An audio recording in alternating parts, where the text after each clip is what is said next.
has heard of John Taylor Gatto? Oh, it's crickets. Wow. Nobody?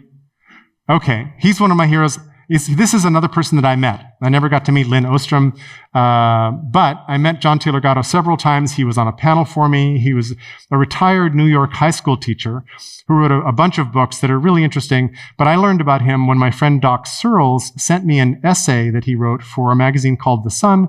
And the title of that essay was The 6 Lessons School Teacher. So he's in education. His heresy is, hey, guess what? Kids are boring curious. They're dying to learn. They're little learning machines. Why don't we trust them? Because we've built an institution called compulsory education that doesn't seem to trust kids if you think about it for a little while. And I've done one TEDx talk in 2012, and it's called What If We Trusted You? And it's only about education, even though I'm neither a parent nor a teacher. But I'm fascinated by how we learn, and I'm extra fascinated by the institutions we've created to try to make people learn, when in fact, people are little learning machines and born that way. So his heresy is trust kids. The thing that sort of gets the label that gets put on some of his work is unschooling or deschooling. It's also called self-directed education, a couple of the names. I really don't like the name unschooling because it's an thing, it's a not thing. So schooling bad, not schooling, don't know. But I love the concept. The concept is very much about liberating kids to go figure out what they need to do. And one of the things he told me was, learning basic reading and basic math is not very hard. He says the average child can learn basic reading or basic math in about 100 hours of applied time. There's only one variable that matters. The child has to want to. That's it. And guess what? They don't all want to in March of their 12th year of life or whatever it is, because we have the whole system set up like a metronome where we put kids into age-separated grades, which I don't understand at all. Like, you've immediately cut abundance out of the equation because it used to be we had, at least in the US, we had one-room schoolhouses all across the country. And so Sally would teach Bobby his numbers while over there, Victoria and Jim were doing something different. And that worked really well because the best way to learn things is often to teach it to somebody who's just a couple steps behind you.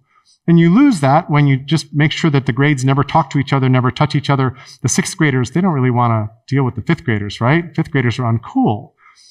Where in fact, teaching something to a younger person is one of the coolest things you can possibly do. So what's the deal, right?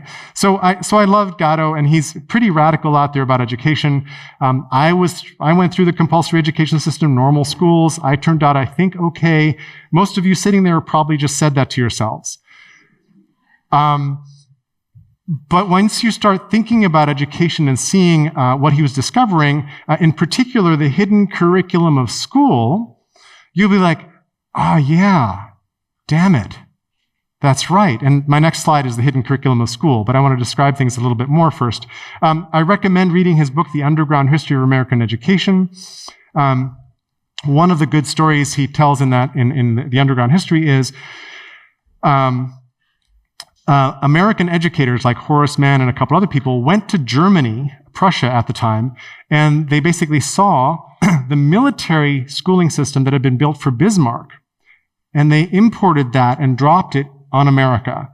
And in America, at the time, when they did the first few tests in Manhattan, there were riots in the streets, and mounted police hurt families and children. The people were like, no, don't do this to us. And then they rolled it out slowly across pretty much all the schools in the country, and we industrialized education. So around the US Civil War is kind of the beginning of that through the First World War. So the Underground History of American Education has many things like it. And I was in a conversation earlier today where I described another story he tells. He loves collecting stories of young people who did really incredible things. And one of his heroes is David Farragut, who was the first admiral of the US Navy.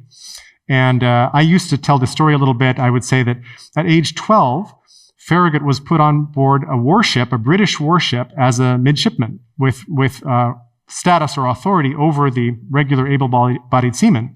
And then after saying this a couple times, I was like, I better fact-check myself.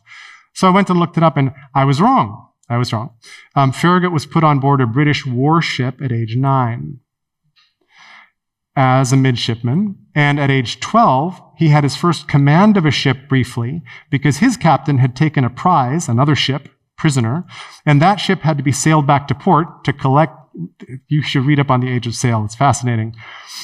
That ship had to be sailed back to port, and so he puts Farragut on board and says, you, take it back to port.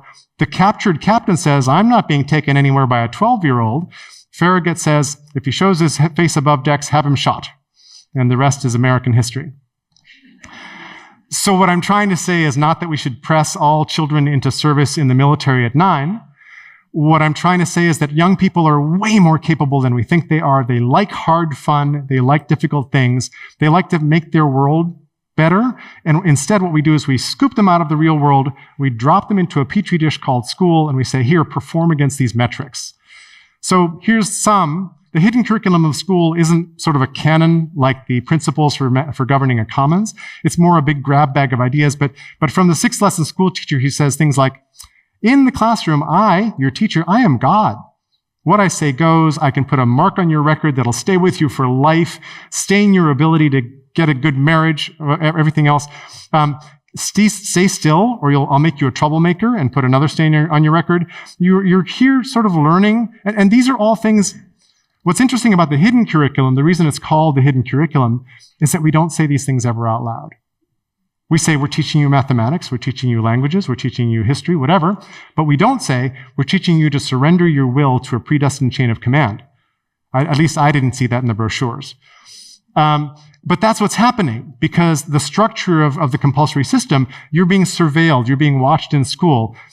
In the US, after Columbine, the shootings in Columbine, schools installed video cameras everywhere. The kids are, in fact, actively being surveilled and can't be left alone anywhere by themselves. So that's the hidden curriculum of school.